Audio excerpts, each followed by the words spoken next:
कहानी की शुरुआत में एक लड़की मैजिक की प्रैक्टिस कर रही होती है।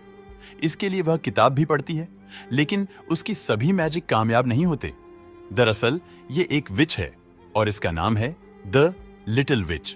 जंगल में इसका एक रेवन भी रहता है।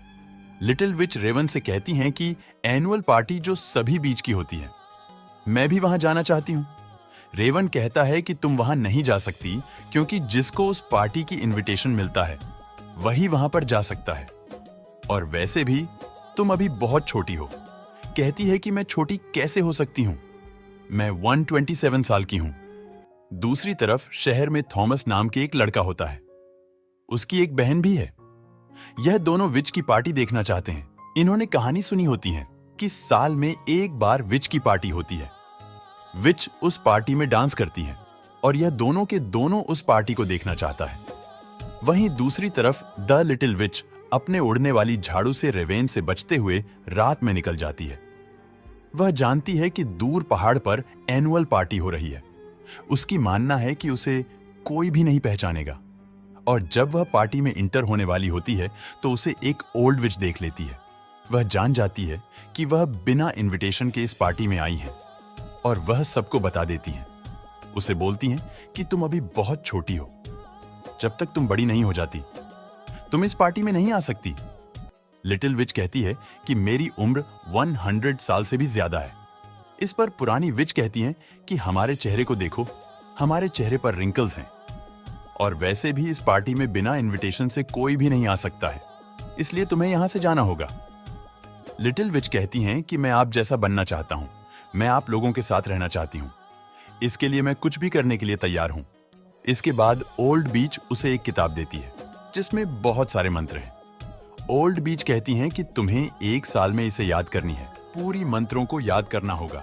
अगले साल इसी समय एक पार्टी होगी।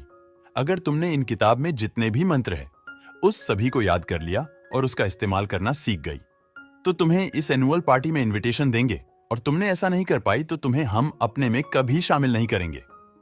सभी विच बोलती हैं क्योंकि लिटिल विच बिना इनविटेशन के लिटिल विच इस पार्टी में आई थी तो उसे सजा देनी चाहिए। कोई विच कहती हैं कि इसकी बाल जला दो। ओल्ड बीच कहती हैं कि सजा के दौर पर हम इसके उड़ने वाली झाड़ू को अलग कर देंगे।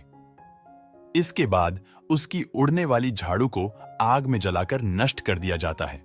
अब उसके पास उड़ने वाली झाड़ू नहीं है, इसलिए वह पैदल ही अपने घर जा रही है। लेकिन उसके पास एक बुक है, जादू की किताब है, मंत्र वाली, जो बहुत भारी है, जिसे एक साल के अंदर इन सारे मंत्रों को याद करना होगा और उसका इस्तेमाल करना होगा सही तरीके से। यह जादुई मंत्रों की किताब बहुत भारी होती है क्योंकि अब लिटिल विच के पास उड़ने वाली झाड़ू नहीं है, इसीलिए उसे जंगल का लंबा रास्ता तय करना पड़ता है।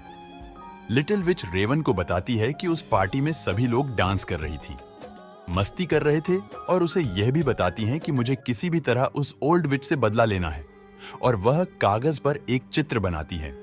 वह रेवन से कहती हैं कि मैं एक दिन उस ओल्ड विच को बिल्कुल ऐसा ही बना दूंगी। अब वह जादुई किताब खोलती हैं। यह मंत्र इतना भारी होता है कि इसका उच्चारण भी करना उसके लिए बहुत मुश्किल होता है। वह लगातार कोशिश करती रहती हैं। अगले दिन सुबह में वह मार्केट जाती है। उसे अपने लिए एक झाड़ू लेनी है। वह झाड़ू के शॉप में जाती है जहां वह अपने लिए झाड़ू खरीदती है। जब वह बाहर आ रही होती है तो वह देखती है कि थॉमस के सिस्टर कैंडी के दुकान के बाहर है। वह कैंडी खरीदना चाहती है, लेकिन उसके पास पैसे नहीं होते। लेकिन जब वह अपने जेब में हाथ डालती है तो उसमें से एक कैंडी निकलती है जो कि लिटिल विच ने अपने मैजिक से उसके जेब में डाल दी थी। वह सोच में पड़ जाती है कि उसके जेब में कैंडी आई तो आई कहां से। वही उस बाजार में दूसरी तरफ एक लड़की फ्लावर्स बेच रही होती है, लेकिन उसके फ्लावर्स को कोई भी नहीं खरीदता है, जिसके कारण वह बहुत उदास हो जाती है। लिटिल विच उसके पास जाती है और उसके फ्लावर्स को असली और खुशबूदार बना देती है, जिसके कारण लोग उसके फ्लावर्स को खरीदने के लिए टूट पड़ते हैं। यहां पर हमें पता चलता है कि लिटिल विच बहुत अच्छी बीच है। वह दूसरे के दुख और परेशानी को समझती है, दूसरे के दुख और परेशानी को कम करने की कोशिश करती है। अब लिटिल विच के पास एक नई झाड़ू है जिससे वह उड़ के अपने घर आ जाती है। अगले दिन थॉमस और उसकी बहन जंगल में रास्ता भूल जाती हैं। वह भटकते भटकते लिटिल विच के घर तक पहुंच जाते हैं। जब वह लिटिल विच को देखते हैं तो वह पहचान जाते हैं कि उसे अगले दिन बाजार में देखा था। वह बच्चों से बहुत प्यार करती है। वह अपने घर में इनवाइट करके अच्छी अच्छी खाने की चीज देती है। थॉमस के सिस्टर को उस पर शक होता है। वह उससे पूछ लेती है, क्या तुम विच हो? तो थॉमस बोलता है, तुम्हें ऐसे नहीं बोलना चाहिए। लेकिन अब लिटिल विच इस सवाल के बाद उसे मैजिक दिखाने शुरू करती है, जिसे देखकर बच्चे खुश हो जाते हैं। जैसा मैजिक बच्चे बोलते हैं दिखाने के लिए, वैसा ही मैजिक वह दिखाते हैं। लेकिन तभी इसके दरवाजे पर कोई दस्तक देता है। जैसे ही लिटिल विच बाहर जाती है, वहां ओल्ड विच आ जाती है। वह उससे पूछती हैं कि तुम्हारी मंत्रों की पढ़ाई कैसे चल रही है? क्या तुमने आज मंत्रों का उच्चारण किया है? ओल्ड विच को मालूम चल जाता है कि उसने आज मंत्रों का उच्चारण किया है। ओल्ड बीच लिटिल विच से कहती हैं कि हम फ्राइडे के दिन मंत्रों का उच्चारण नहीं करते हैं। तुम्हें भी मंत्रों का उच्चारण नहीं करना चाहिए था। ओल्ड विच थॉमस और उसकी बहन के बास्केट को देख लेती है। उसे मालूम चल जाता है कि यहाँ पर कोई इंसान है।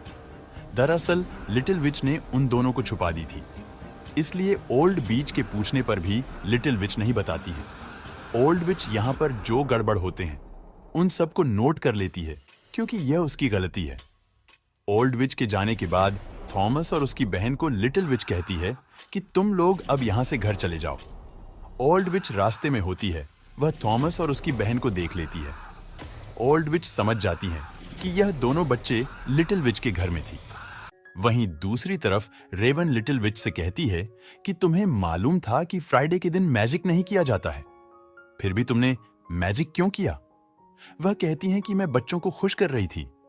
ऐसे ही 3 महीने बीत जाती है।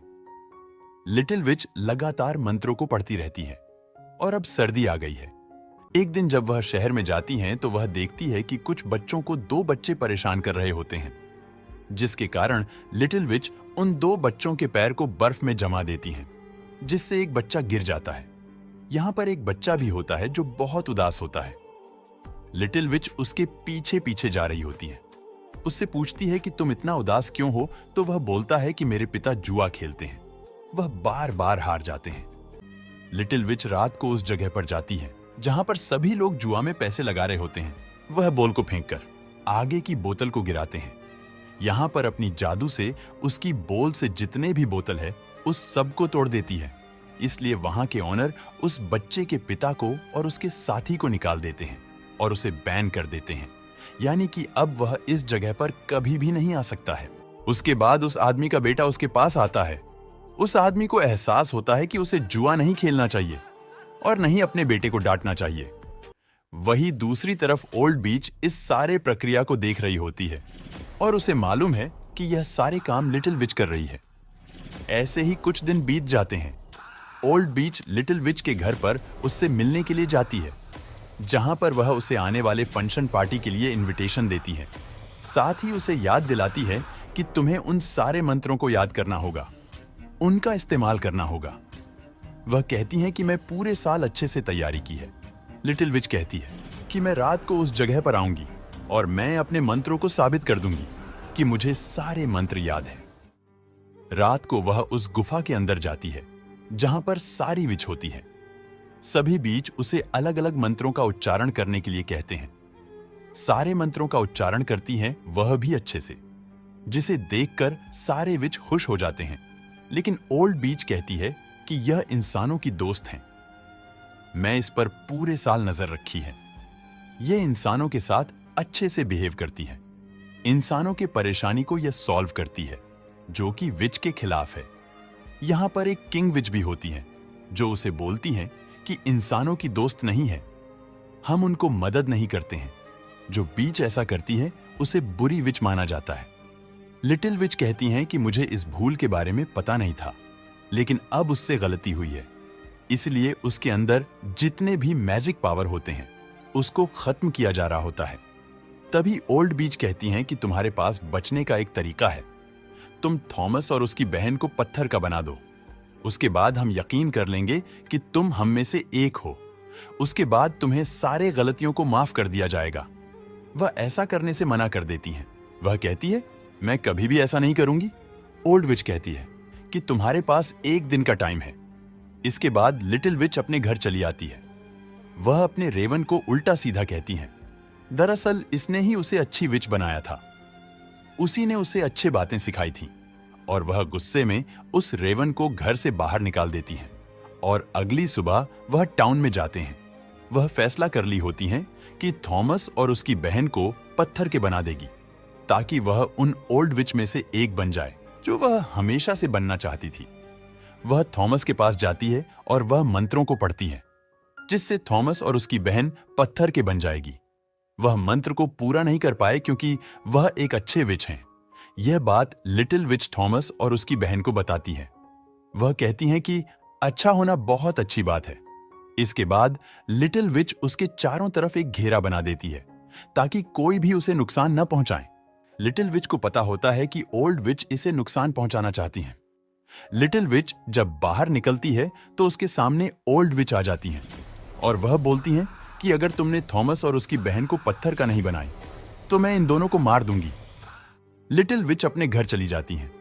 यहां पर जो जादुई किताब है उसे मालूम है कि उसके अलावा इस मंत्र को कोई भी याद नहीं किया है और किसी को भी याद नहीं है। वह तय करती है कि वह इस जादुई किताब को जला देगी। वह किताब को अच्छे से पढ़ती है और किताब को लेकर वह उस जगह पर पहुंच जाती है जहां पर एनुअल पार्टी है। वह हमेशा से इन सारे बीच जैसा बनना चाहती है। वह मंत्रों का उच्चारण करती है। मंत्रों का उच्चारण करने के बाद जिन विचयों के पास जादुई किताब होती है वह एक जगह इकट्ठा हो जाती है। वह इन सब को जलाना चाहती थी लेकिन वह मैच बॉक्स घर पर ही छोड़ आई थी। वह किताब को जलाने के लिए मंत्र पढ़ना चाहती है लेकिन वह भी मंत्र भूलने लगती है। सभी विच उसे रोकने की कोशिश करती है। लिटिल विच अपने मंत्र से यहाँ के हेड विच को मेंढक में बदल देती है। यह देखकर ओल्ड विच वहां से भाग जाती है। वहां पर जितनी भी विच है सभी को मेंढक में बदल देती है। वह पर रेवन भी पहुंच चुका होता है जिसके पास मैच बॉक्स होता है। वह उसे बताती है कि वह अपनी मैच बॉक्स को घर पर ही भूल आई थी। लिटिल विच को अपनी गलती का एहसास होता है और वह एक बार फिर रेवन से दोस्ती कर लेती है। ओल्ड विच किताब लेकर भाग रही होती है तो वह मंत्र का उच्चारण करती है जिससे वह एक बदसूरत विच बन जाती है जो हमेशा से उसे बनना चाहती थी, जिसका वह अपने घर पर स्केच भी बनाई थी। इसके बाद सारे विच के जादुई किताब को जला देती हैं। उसके बाद वह अपने रेवन के साथ सारी रात डांस करती है जो हमेशा से वह करना चाहती थी। वह विच के सारे झाड़ू और सारे किताब को जला दिया है। इसका मतलब यह है कि इस दुनिया में जितने भी बुरी बीच है वह सारे खत्म हो चुका है। अगली सुबह वह अपने घर पर चली आती है जहां पर वह अपने रेवन को भी मंत्रों का उच्चारण करना सिखाती है।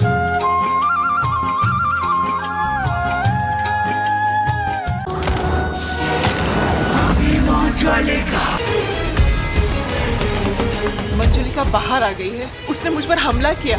सबकी जान खतरे में है। चल भागते हैं यहाँ से। हम ठाकुर हैं और हम मुसीबत से कभी भागते नहीं हैं।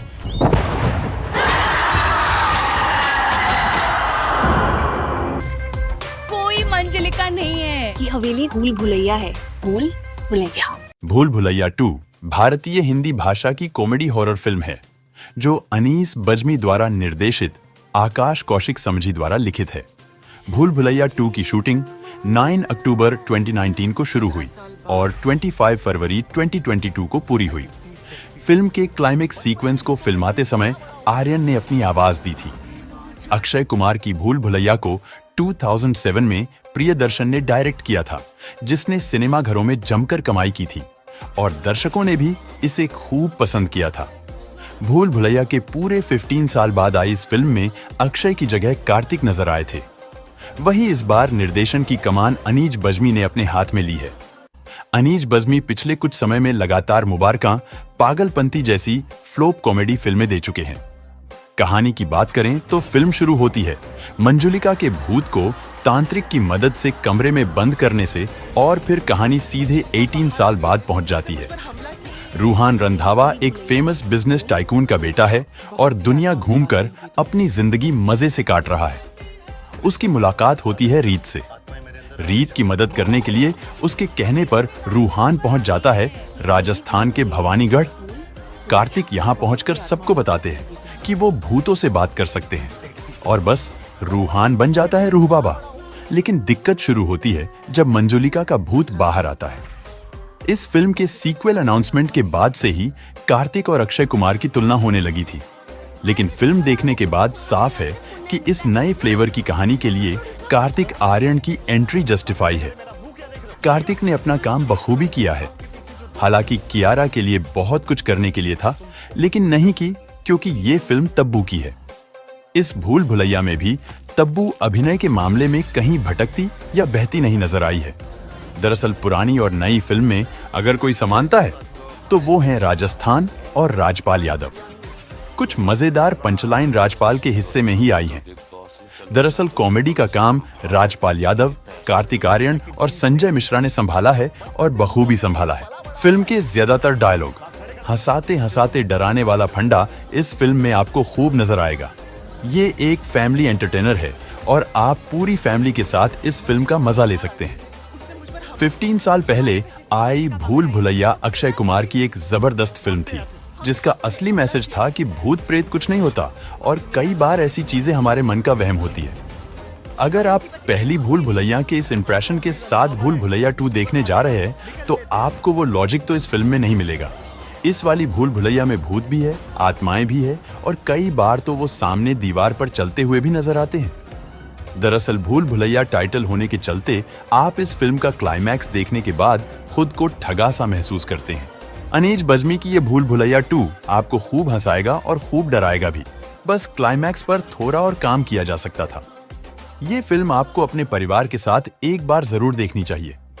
मेरी तरफ से इस फिल्म को 3 स्टार। तब्बू काफी खूबसूरत भी लगी है। हर सीन में तब्बू आपको इम्प्रेस करती है। कार्तिक आर्यन की एक्टिंग अच्छी है।